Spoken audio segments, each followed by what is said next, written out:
So my name's Doug Kandle. I've been with the EAA for probably 20 years, and I just started building planes about 6 or 7 years ago.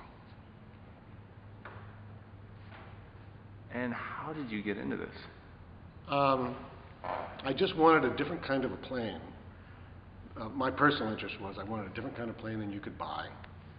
And the plane behind us, the 701, is quite a bit different than any stock aircraft, any commercially built one. How so? The performance of it, it takes off in a lot less distance.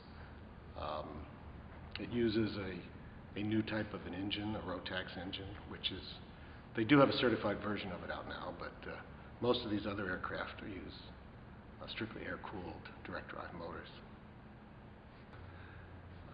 I'm an engineer, so you just enjoy the building something of your own. And then in a plane, there's this extra thing about first time you fly it, you actually go up in the air in something that's never been flown before.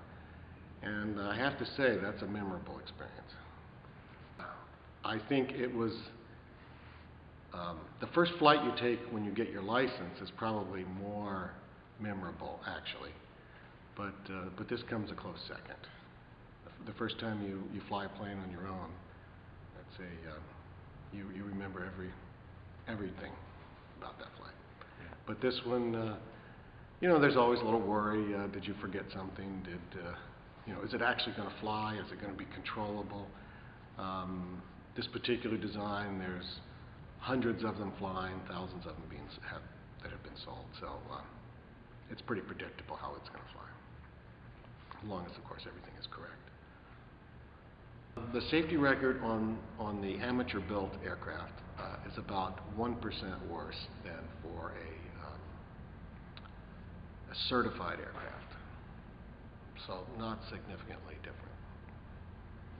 Well, first of all, the word experimental was used because back in the 50s, when they decided they needed a way for a person who built their own airplane to actually fly it. I don't know when the federal government got involved in placing the restrictions on what you fly, but it's obviously before the 50s. So in the 50s, people started building their own planes, and there was no way for them to fly them. So at that time, they had several categories of aircraft. When you get an airworthiness certificate, there's a standard certificate, which is a plane which is built to a certain standard that the government publishes. And then they had this other category called experimental, and they just threw everything else into it. And so when they said, well, we want to build our own plane, what they did was they created a subcategory of experimental. Rather than have yet another non-government supervised and certificated process thing.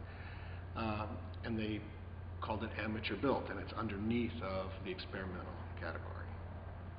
So there's nothing experimental about the majority of these planes.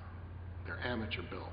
They happen to be that's just the taxonomy of the government to call them experimental.